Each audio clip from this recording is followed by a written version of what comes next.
بسم اللہ الرحمن الرحیم۔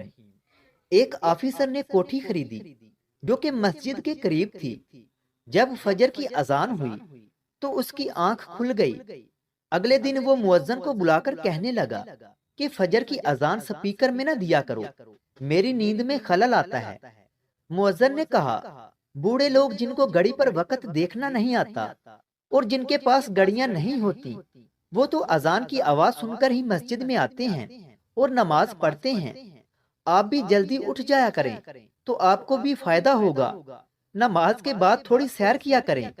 آفیسر کہنے لگا، میرے آگے باتیں نہ بناؤ، خبردار، جو تو نے سپیکر میں اذان دی۔ مؤذن نے اگلے دن پھر سپیکر میں اذان دے دی۔ آفیسر کی جب مؤذن سے ملاقات ہوئی تو اس نے مؤذن کو تھپڑ مار دیا کہ میں نے کہا تھا نا کہ اذان نہیں دینی۔ اب جب اس نے تھپڑ مارا تو اللہ رب العزت کی طرف سے اس کی پکڑ ہو گئی۔ سب سے پہلا کام کیا ہوا کہ اس کے دونوں ہاتھوں پر فالج کا اٹیک ہوا۔ اب اس کے ہاتھوں نے لکھنا چھوڑ دیا اور دفتر والوں نے بھی اسے چھٹی کرا دی۔ وہ جو آمدنی آتی تھی اور رشوت کا پیسہ، وہ سب ختم ہو گیا۔ پھر وہ گھر بیٹھ گیا۔ اب جب گھر بیٹھ گیا تو شاہانہ مزاج تھا، ہر وقت بیوی کو جلی کٹی سناتا رہتا۔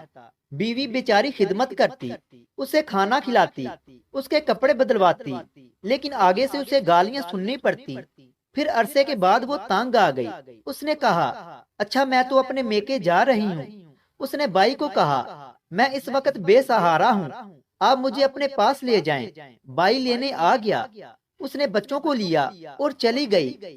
اس دوران اس آفیسر پر دوسرا فالج کا اٹیک ہوا۔ اب دونوں ٹانگیں بھی سینے کے ساتھ لگ گئیں۔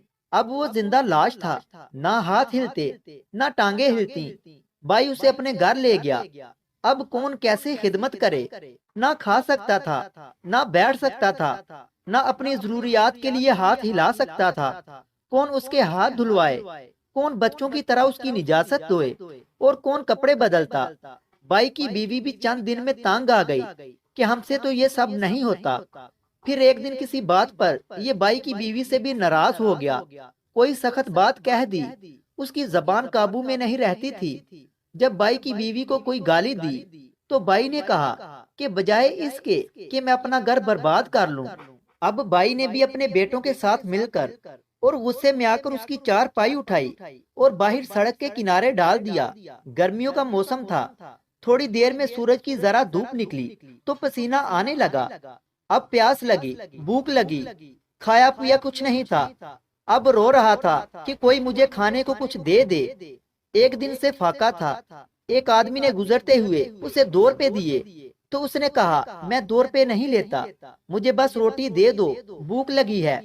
اس نے جا کر روٹی لا دی اور کہنے لگا، لو کھا لو۔ آفیسر نے کہا کہ میرے تو ہاتھ کام نہیں کرتے۔ اس نے کہا، میرے پاس اتنا وقت نہیں، میں تو جا رہا ہوں۔ آفیسر پھر رونے لگا، منت سماجت کرنے لگا کہ مجھے روٹی کھلا دے۔ آدمی نے کہا، میرے پاس وقت نہیں ہے، میں جا رہا ہوں۔ پھر آفیسر کہنے لگا، مجھے روٹی پکڑا دو۔ پاؤں اس کے سینے سے لگے ہوئے تھے۔ اپنے پاؤں کے انگوٹھے اور انگلی کے درمیان اس نے روٹی پکڑی اور اپنے منہ سے اسے نوچ نوچ کر کھا رہا تھا جیسے کتا روٹی کھاتا ہے۔ جب انسان اللہ رب العزت کی نعمتوں کی ناشکری کرتا ہے تو پروردگار اس کا پیچھا کرتے ہیں۔ انسان اپنی اوقات کو بھول جاتا ہے، زبان چلانی آسان ہوتی ہے، اللہ کے سامنے ہر چیز کا جواب دینا مشکل ہے۔ قیامت کے دن اللہ تعالیٰ پوچھے گا، تم دنیا میں میری نعمتوں کا کیا شکر ادا کرتے رہے؟ اگر ویڈیو اچھی لگے تو اسے لائک کریں اور مزید ایسے ہی ویڈیوز دیکھنے کے لیے ہمارے چینل علمی روم کو سبسکرائب کریں۔ ملتے ہیں اگلی ویڈیو میں، تب تک کے لیے اللہ حافظ۔